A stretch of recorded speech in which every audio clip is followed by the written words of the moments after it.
जब home loan record निचले स्तर पर हो तब एक स्पेशल शो बनता ही है कुछ बुनियादी सवालों के जवाब के लिए कि आपको इसका ज्यादा से ज्यादा फायदा कैसे हो सकता है। नमस्कार, मैं हूं मनीषा नटराजन। आज होम लोन देने वाले देश के दो सबसे बड़े बैंकों एसबीआई और एचडीएफसी से 6.7% पर लोन मिल रहा है। कोटक महिंद्रा ने 31 मार्च तक 6.65% की विशेष दर रखी है और एसबीआई ने 31 मार्च तक होम लोन में प्रोसेसिंग फीस माफ कर दी है। तो हम इतने उत्साहित क्यों हैं? क्योंकि इसकी वजह से आज आपके लिए घर खरीदना 10 साल पहले के मुकाबले सस्ता हो गया है। चलिए बताते हैं कैसे। 2011 में होम लोन के हर 1 लाख रुपए पर आपकी ईएमआई थी 1105 रुपए। 15 साल के लोन के लिए तब दरें थी 10.5%। आज के दिन प्रति लाख पर ईएमआई है 882 रुपए और हर लाख पर आपको 220 रुपए की बचत हो रही है।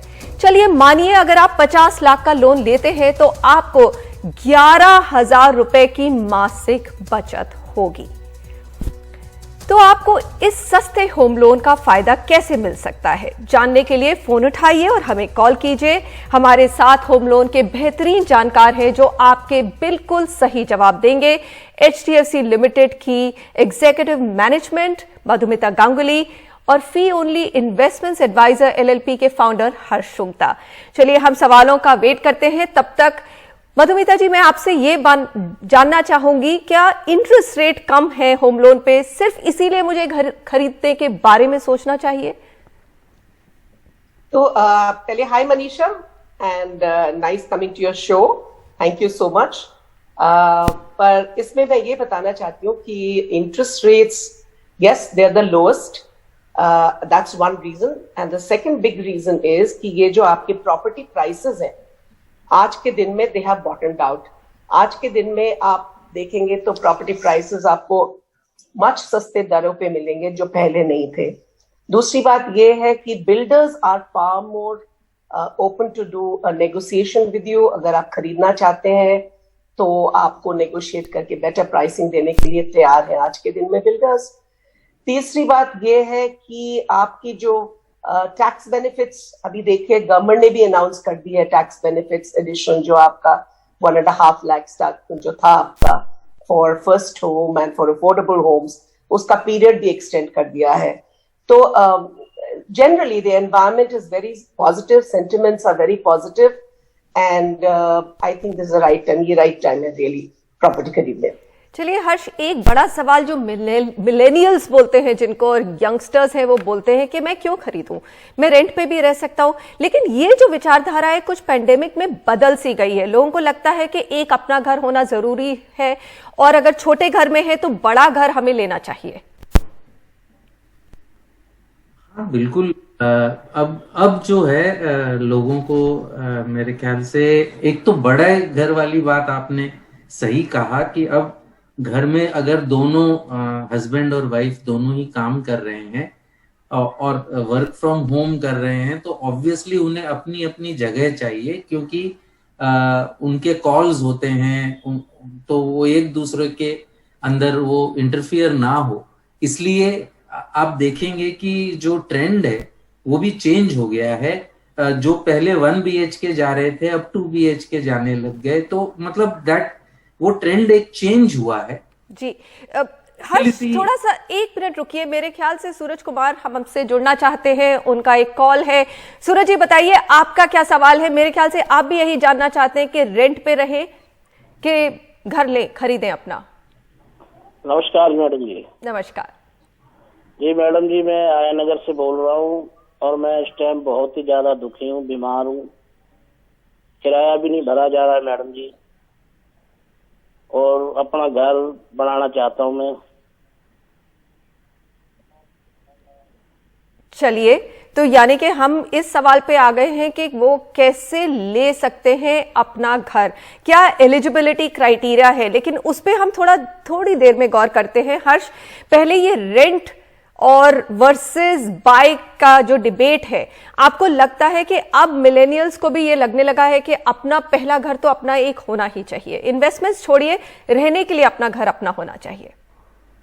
ये मनीषा, बहुत ही इंटरेस्टिंग ये थियरी है कि अगर हम एक्सेल शीट पे कोई भी वर्किंग करेंगे तो जब रेंट वर्सेस बाय करेंगे, रेंट के लिए आपने रेंट ले लिया, डिपॉजिट का कॉस्ट ले लिया, जो रेंट बढ़ेगा वो ले लिया, और बाय की साइड में आपने आज का कॉस्ट ले लिया, उस पर स्टैम्प ड्यूटी ले ली, फर्निशिंग कॉस्ट ले लिया, उसमें जो कैपिटल एप्रिसिएशन होगा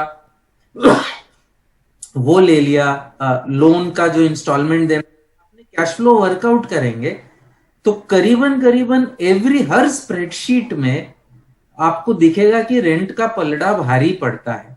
लेकिन स्प्रेडशीट में एक चीज ऐसी है जो नहीं होती, और वो है हमारा पीयर ग्रुप का जो थिंकिंग या सोशल थिंकिंग है।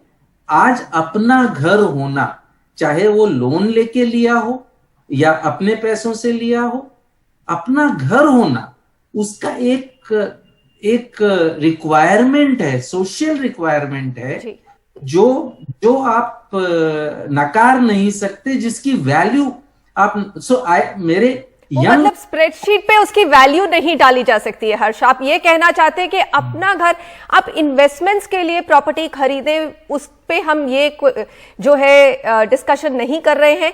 अपने घर को खरीदने के लिए शायद ये समय जो है 10 साल में सबसे बेहतर है। उससे पहले तो मैं नहीं कह सकती, लेकिन 10 साल में ये मैं सुन रही हूं। लेते हैं अगला सवाल असलम परवेज खान का, चांदनी चौक से वो फोन कर रहे हैं। बताइए असलम जी, आपका क्या सवाल है?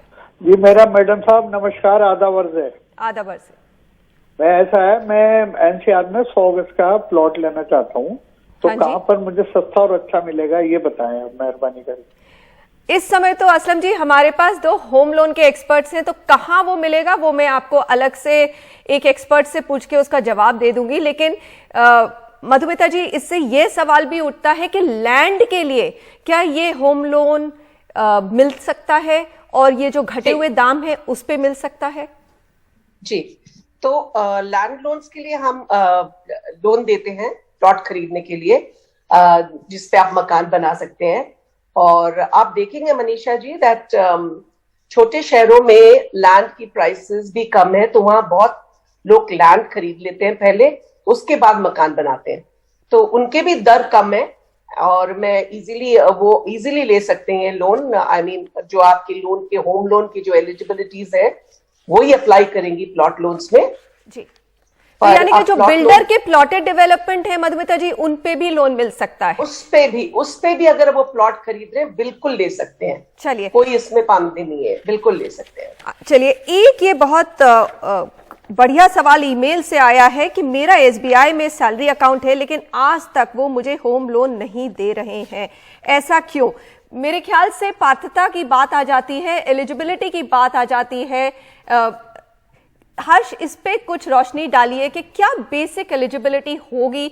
हम कह सकते हैं 6.7%, लेकिन मुझे मिलेगा कि नहीं?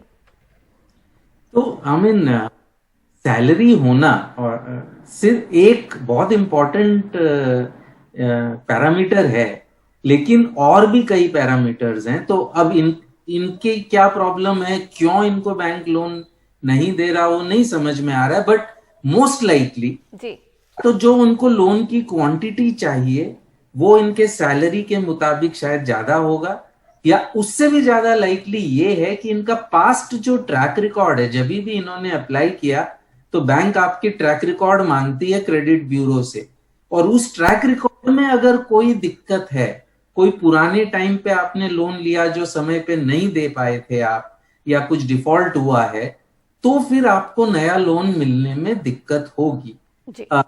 तो शायद वो दिक्कत हो। अब और इंफॉर्मेशन नहीं है तो यही अज्यूम करेंगे कि पास्ट की कोई डिफॉल्ट वाली दिक्कत हो सकती है। जी, ये बताइए मधुमिता जी के सपोज मेरी इनकम 1 लाख रुपए है, इसमें किस परसेंटेज की ईएमआई तक मैं कंफर्टेबल रह सकती हूँ? यानी कि 20% मुझे लगना चाहिए। आप लोग जैसे एचडीएफसी वाले कितना लोन देंगे अगर मेरी 1 लाख पर मंथ इनकम है, और कितनी मेरी ईएमआई हो सकती है? मनीषा जी, ऐसा है कि आपकी जितनी इनकम है, नॉर्मली हम बोलते हैं, नॉर्मली ये बहुत ही बेसिक गाइडलाइन है कि अबाउट 35 से 40 आपकी टका जो है वो आपका ईएमआई उसमें हो जाना चाहिए, क्योंकि आपके बाकी एक्सपेंसेस भी होते हैं, हाउस होल्ड एक्सपेंसेस भी होते हैं।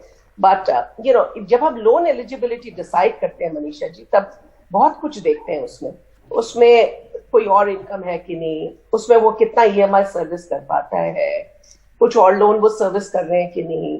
सो ये सब चीजें, पर ये बहुत ब्रॉड इंडिकेशन है। चलिए थंब रूल मान के चल सकते हैं कि 35% तक, 40% तक अगर आपके पास और कोई लोन्स नहीं है तो 1 लाख में अगर आप 35,000 की ईएमआई भर सकते हैं और उसी हिसाब से आपको लोन मिलेगा। एक छोटा सा ब्रेक लेते हैं, बहुत सवाल है मेरे ख्याल से, अभी और कॉलर्स भी हैं।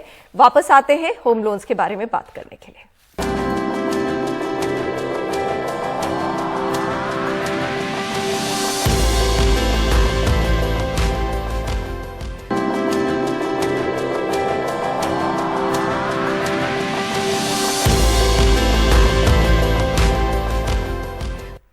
अगर आपकी स्थिर यानी कि वेरी स्टेडी इनकम है और आपने कोविड के दौर में अपना घर होने की अहमियत समझी है, तो शायद यह बेहतरीन समय है कि आप इसको एक्शन करें।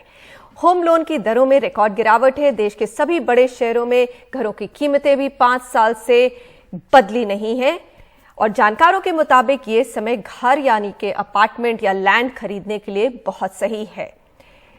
अजय पाल सिंह हमारे साथ फोन पे हैं। अजय पाल सिंह जी, आपका एक सवाल है हमारे एक्सपर्ट्स के लिए, बताइए। हेलो। हाँ जी, बोलिए अजय। सर, हमने लोन लिया था LIC से 16 लाख रुपए। हाँ जी। तो ये 8.5% पे हमको मिला है। तो 8.5% पे मिला है, तो मैं इसकी 15,000 कुछ रुपए हमारी हर महीने किस्त जाती है। तो सर मैं चाहता हूँ कि इसको स्विच करवा लें, जैसे SBI बैंक में, महिंद्रा में, HDFC बैंक में। तो सर मेरी कुछ बचत हो जाएगी, क्योंकि थोड़ा प्रॉब्लम ज्यादा। जी अजय जी, मैं पहले तो पूछ लूं अपने एक्सपर्ट से। मधुमिता जी हैं HDFC से हमारे साथ। मधुमिता जी, क्या HDFC जो 6.7% इंटरेस्ट की बात कर रहा है वो जो नए लोन्स के लिए है, कि लोग अपना पुराना लोन भी शिफ्ट कर सकते हैं, उनको भी ये लोअर रेट्स मिलेंगे? सो मनीषा जी, ये home loans all home loans के लिए है, और आप अगर अपना लोन रिफाइनेंस कराना चाहते हैं तो आप बिल्कुल ये लोन के लिए, रेट के लिए एलिजिबल हैं। और मैं बस एक चीज इसमें ऐड करना चाहती हूँ मनीषा जी, दैट अभी सारी इंस्टीट्यूशंस के दर जो काफी घट गए, काफी अट्रैक्टिव है, और इसीलिए उनको भी पूछना चाहिए LIC से, क्योंकि अगर वो रह चुके हैं LIC में काफी साल, तो उनको एक बार ही पूछना चाहिए, क्योंकि वो अगर रेट कम करना चाहे तो उनका रेट भी अगर कंसिडर करे, अगर कम करना। नहीं तो हम ऑफर करते हैं, इवन रिफाइनेंस को हम लोग ऑफर करते हैं, सेम रेट्स हम ऑफर करते हैं। हर्ष, ये थोड़ा सा मैं काफी कंफ्यूजन में हूं कि LIC ने अभी तक कम नहीं किए हैं दर उनकी, लेकिन मैं आपसे हर्ष ये पूछना चाहूंगी कि कुछ बैंक्स या हाउसिंग फाइनेंस कंपनीज ये कह सकती हैं कि अगर आप शिफ्ट करेंगे तो प्रीपेमेंट पेनल्टी चार्ज लगेगा। ये क्या जायज डिमांड होगी कि इसको नहीं मानना चाहिए होम बोरोवर को? तो देखिए, ऐसा है, अभी प्रीपेमेंट चार्जेस रेगुलेटर्स ने कहा है कि जो फ्लोटिंग रेट लोन्स होते हैं उसमें प्रीपेमेंट चार्जेस लागू नहीं है, तो आप अपने लोन ट्रांसफर कर सकते हो, रिफाइनेंस करा सकते हो, इसमें कोई बंदिश नहीं है। चलिए हर्ष, आपसे मेरा ये सवाल है, हमने इसको बहुत एक्सप्लिसिटली नहीं देखा कि PMAY की जो गवर्नमेंट की स्कीम है, अगर आपकी इनकम 18 लाख से कम है तो आपको ये 6.7% का जो इंटरेस्ट है उसके साथ एक PMAY का भी इंटरेस्ट सब्सिडी मिल सकती है। आप इन दोनों को कंबाइन कर सकते हैं, यानी कि और भी सस्ता हो सकता है आपके लिए होम लोन। बिल्कुल आपको, अगर आप एलिजिबल हैं, और मेरे ख्याल से करीबन अगर हम मेजर बैंक्स को लें तो 70-80% लोग जो लोन ले रहे हैं आज PMJAY के लिए एलिजिबल हैं, और इट कैन बी इतना हाई हो सकता है 2 से 2.5 लाख रुपए तक का वन टाइम सब्सिडी मिलता है, जिससे आपका उतना एक्सटेंट ऑफ लोन जो है कम हो जाता है। और इट इज इफेक्टिवली सरकार ने आपको वो ग्रांट दे दिया तो आपका परचेजिंग कॉस्ट ही कम हो जाता है, और भी कम हो जाता है। चलिए, बिल्कुल समय निकल गया है, लेकिन मधुमिता जी और हर्ष, बहुत बहुत धन्यवाद हमारे साथ जुड़ने के लिए और सभी सवालों को लेने के लिए। सवाल तो बहुत ज्यादा है, कुछ हम आपको भेज देंगे, आप EMI से उनका जवाब दे दीजिएगा। और एक और मैं कहना चाहूंगी कि परिवार में आप महिलाओं के नाम से लोन लें तो उसमें भी एक समझदारी होगी, क्योंकि जो रजिस्ट्रेशन फीस है सभी स्टेट्स में, और यानी कि ज्यादा से ज्यादा स्टेट्स में महिलाओं के लिए कम है। चलिए, इतना ही आज के लिए, धन्यवाद।